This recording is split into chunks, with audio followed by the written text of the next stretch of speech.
Olá pessoal, meu nome é Amanda, sou gerente de serviços técnicos na Grosseries Peak e estamos aqui em uma nova edição do Porccast para tratarmos sobre o tema mães de leite.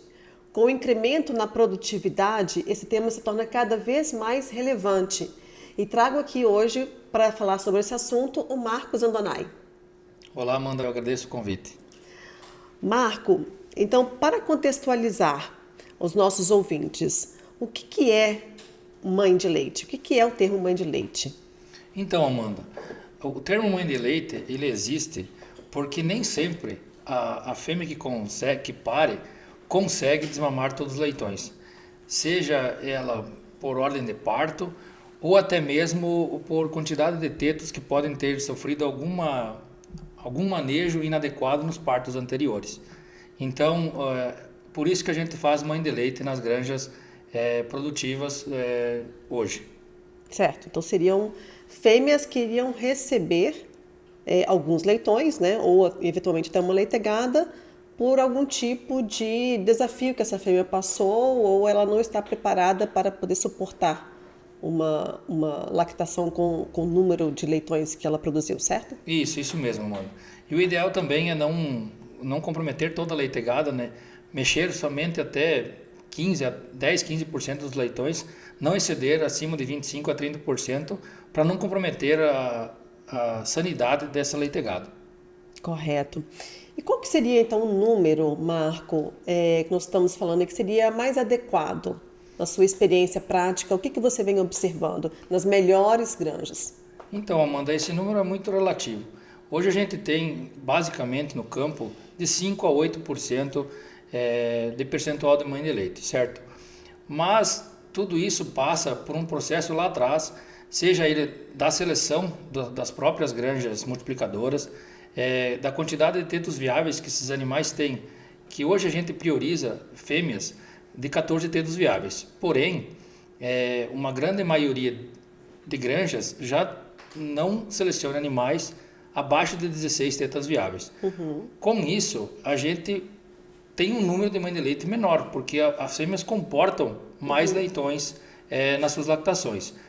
Um outro ponto importante também é a gente ter uma primeira lactação, sendo que todos os tetos viáveis tenham leitões e vai intensificar, pelo menos nas primeiras 48 horas, que esses animais elas tenham o contato leitões com tetos, que façam a sucção do leite desses animais e posteriormente nas lactações posteriores esses tetos tenham viabilidade.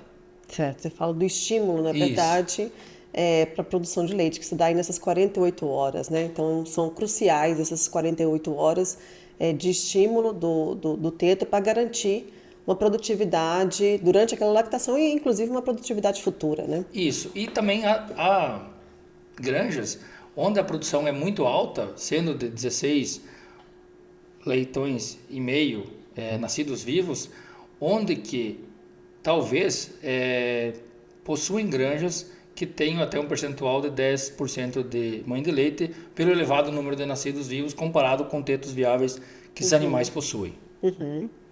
Então, nessas situações, a mãe de leite, ela pode ser uma boa estratégia, né? Sim, Mas quando que ela apresenta aí como um desafio? é um desafio na granja quando ela começa a interferir na questão do intervalo dos mamicil. Um ponto importante também é que ela vai elevar o retorno ao cio desses animais e também ela pode ter uma perda de escória corporal muito elevada pelo tempo de lactação que esses animais devem ter. Então, assim, a gente tem que selecionar bem essa fêmea no momento de fazer uma mãe de leite, certo? Então, a gente tem que ter uma boa estrutura e aí a gente também pode comprometer a maternidade das granjas, certo? Por quê? Porque tem muitos sistemas em banda onde que os animais têm o ciclo certinho e aí se a gente avançar na maternidade subsequente, a gente não consegue obter o vazio sanitário adequado nessas granjas. Certo. Então, quando nós estamos falando aí sobre reduzir o uso, né, de mãe de leite, nós estamos buscando uma mudança, né, operacional do sistema, né, e também uma mudança estrutural do sistema produtivo como um todo, correto? Certo. Eu acho que é uma mudança estrutural do sistema como um todo, tá? Eu acho que tem muitas partes envolvidas, seja a genética, seja a nutrição, seja manejo e seja a capacidade produtiva da própria granja, certo? Porque a gente quer reduzir a mãe de leite, com isso a gente tem a opção de colocar mais leitões nas fêmeas, certo? Mas para isso a gente tem que ter alguns critérios, sendo que essa fêmea, que vai ter um pouco mais de leitões, a gente tem que avaliar a ordem de parto, o desempenho dela como mãe, a quantidade de tetos viáveis. Então são vários fatores que a gente tem que priorizar para a gente conseguir fazer uma mãe de leite desse porte. Certo, Marco. Eu gostaria que você me falasse, então, você como técnico,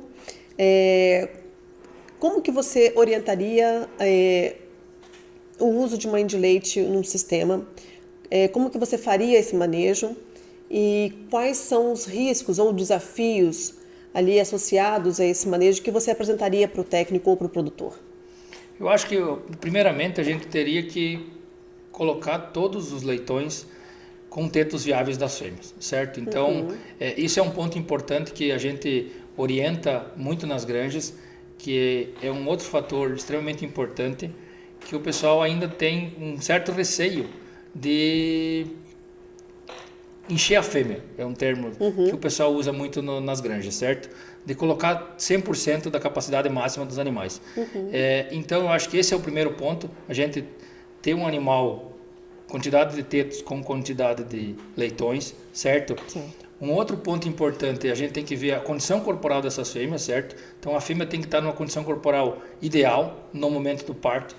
Então, a fêmea não pode estar magra nem gorda, certo? Porque a fêmea gorda, ela não vai ter uma alimentação adequada na maternidade, consequentemente, ela vai comer menos, vai produzir menos leite, certo? Então, e a fêmea magra, da mesma forma, tá? Então, ela não vai conseguir suprir a quantidade de leitões na lactação. E um ponto extremamente importante também é a ordem de parto desses animais. A gente não pode fazer uma mãe de leite com uma leitoa ou uma fêmea muito velha, certo? Então a gente orienta aí sempre pegar umas fêmeas aí de segundo a quinto parto, que é uma fêmea já estruturada, que ela consegue suportar a demanda de todos os leitões durante o período de lactação. Excelente, boas dicas, Marco. Você falou a respeito também de colocar um número a mais de leitões, né, com relação ao tetos viáveis. Você poderia passar para a gente qual que foi a sua experiência, ou qual que é a sua experiência prática com relação a esse manejo? Sim, Amanda, é um manejo diferenciado, certo? É um manejo que funciona muito bem, onde a equipe está bem ajustada e treinada, certo? Eu tive a experiência de fazer em algumas granjas, deu certo, certo? Teve um percentual de fêmeas bem grande que desmamou mais leitões do que a quantidade de tetos, só que as pessoas têm que estar treinadas. Esse é um manejo extremamente importante, sendo que assim, além das pessoas, a estrutura da granja tem que ser boa, o ambiente que a fêmea tem que ser bom, certo? Com uma climatização boa, com uma temperatura adequada para a fêmea, para evitar estresse térmico, uma qualidade de água excelente, com temperatura de água aceitável, que é de 18 a 20 graus Celsius. Então, assim, todos os fatores têm que ajudar, além de que o score corporal da fêmea é determinante para isso, certo? A gente não pode colocar um leitão a mais em qualquer fêmea. Então, a gente tem que olhar o histórico do animal, o score corporal dela, e o sistema de raçoamento tem que ser fundamental nesse sentido também. E Marco, você comentou também que a equipe tem que estar muito bem preparada, né? Ela tem que saber o que está fazendo para poder fazer esse correto manejo de colocar um número a mais de leitões com relação ao número de tetos. Como que você preparou essas equipes para poder realizar esse manejo de uma forma correta? Sim, Amanda, eu acho que, novamente, relatando, eu acho que a equipe tem que estar bem preparada e confiante no que vão fazer, certo? Eu acho que a palavra confiança, hoje em dia, no campo, ela fica bem exposta para todo mundo, certo? Então, assim, se o líder da maternidade, ele confia na pessoa que está passando as informações, é muito mais fácil de você fazer um manejo. Então, assim, A partir do momento que o líder está confiante, a gente treinou com os jogos que a AgroSéries desenvolveu, certo? E a partir daí nós colocamos em prática numa granja onde foi uma quebra de paradigma, certo? Que eu acho que esse é um assunto extremamente importante e deu certo, entendeu? A equipe comprou a ideia. Eu acho que parte desse momento que a gente começa a fazer novos manejos na granja e dá certo. Ótimo, excelente. O manejo, na verdade, esse tipo de manejo, ele é um manejo que ele pode ser uma boa ferramenta, mas também tem os seus pontos críticos, né, que tem que ser observados, que tem que ser seguidos para o sucesso, né, desse manejo de colocar mais leitões, né, do que a fêmea sustenta. Isso, é extremamente importante. A gente tem que avaliar talvez a sazonalidade do ano, onde em granjas onde não é climatizado, certo? Então, o calor ele vai interferir nesse manejo, porque as fêmeas diminuem o consumo. Então, a gente tem que trabalhar granja a granja, caso a caso. Tem que ser individual, ótimo, tá? Então, excelente. A gente tem que ver o perfil da granja. Então, a gente não vai fazer em todo mundo, obviamente, mas a gente vai fazer onde a gente se sente confiante e sabe que a equipe vai fazer e vai dar certo. Ótimo, muito bom. E quais são os indicadores técnicos e econômicos que você orientaria para que o técnico ou o produtor acompanhasse para saber se tem um uso sustentável, um uso positivo aí das mães de leite, e quando que esse uso das mães de leite já está comprometendo o sistema? Eu acho que o primeiro ponto é a porcentagem de mãe de leite que a gente tem na granja, certo? A gente tem que avaliar assim, se está acima de 8%, a gente tem que ligar um sinal de alerta, certo? Tem que avaliar o porquê é que está acima de 8%.